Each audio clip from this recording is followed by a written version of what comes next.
1720年，伦敦。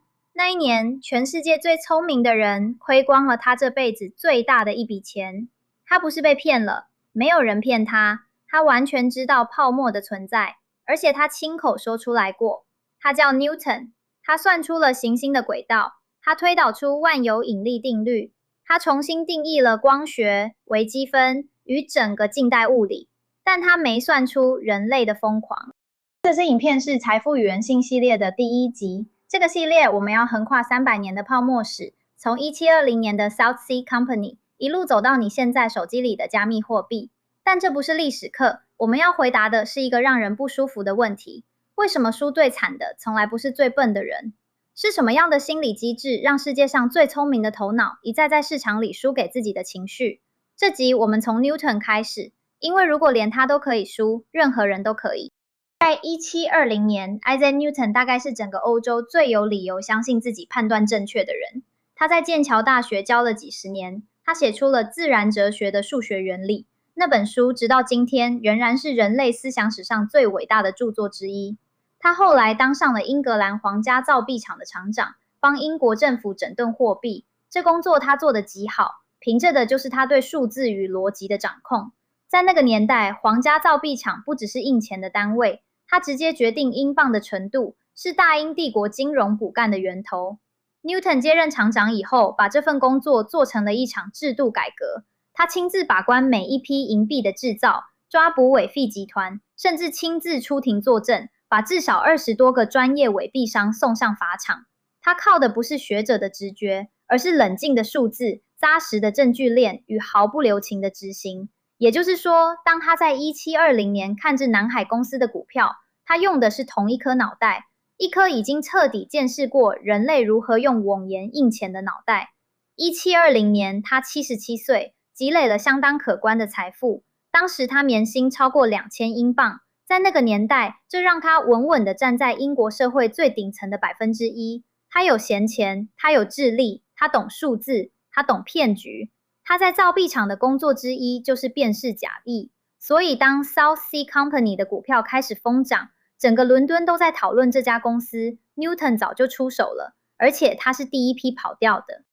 要理解 Newton 怎么输的，你要先知道 South Sea Company 是什么。South Sea Company 成立于1711年，它的名字听起来像一个正在开发南美洲贸易的企业，但它的实际业务几乎从来没有运作过。它真正的功能是帮英国政府处理战争欠款。政府借钱把国债转换成 South Sea Company 的股份，公司承诺股东分享未来的贸易红利。问题是，那个未来的贸易红利从一开始就是幻想。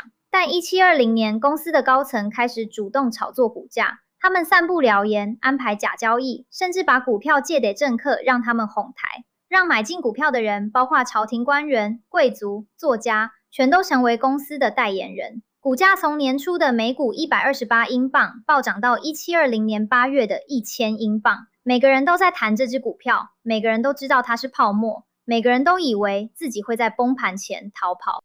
1720年春天 ，Newton 出手了，他买了 South Sea Company 的股票，然后他做了一件只有少数人做得到的事，他在对的时候跑掉了。那时候股票还在涨，牛市还没结束。但 Newton 看到了数字背后的不对劲，感觉事情有问题，卖出了全部持股，账面获利大约7000英镑，折算成今天的购买力大概是几十万英镑的等值金额。他赚到了，他脱缩身了，他的判断是对的。然后他站在场外，看着股票继续往上涨，看着其他人继续赚钱。这是故事里最关键的一个节点。Newton 脱身了，他是对的。但市场继续涨，朋友在赚，邻居在赚，街上所有人都在讨论这只股票。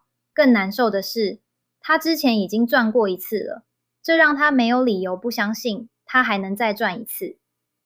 几个月后 ，Newton 又出手了，这次他在接近顶点的位置，重新投入了约26000英镑。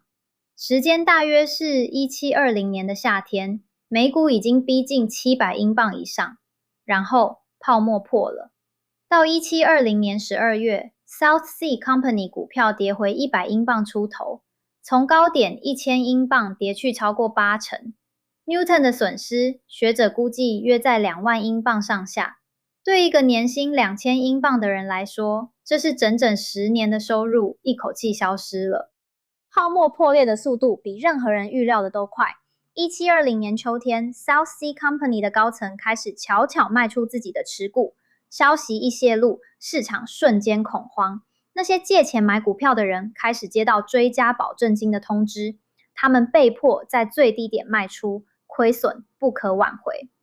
South Sea Company 的股票从1720年8月的高峰，在4个月内跌去了超过80%。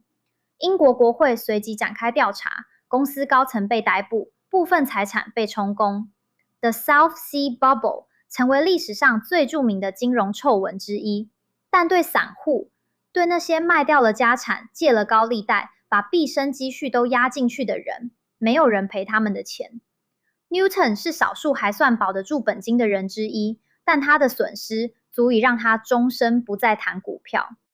Newton 的故事最重要的不是他输了多少钱，最重要的是他明知道泡沫，却还是输了。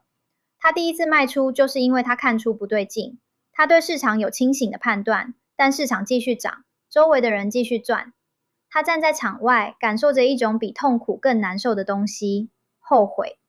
那种后悔不是理智的，它来自比理智更深的地方，来自我们大脑中那个无法承受被排除在外的部分。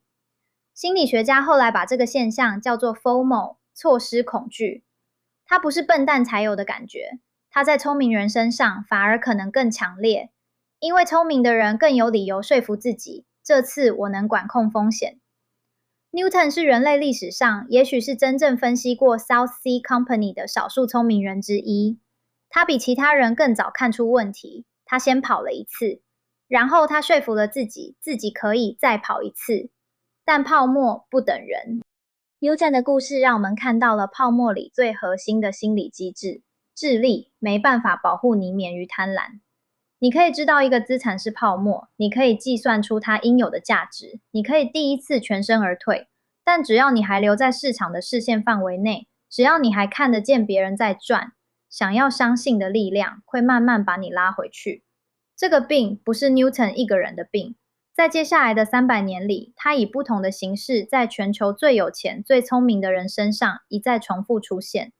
1929、2000、2008，今天。每一次，很多人都认为自己和 Newton 不一样。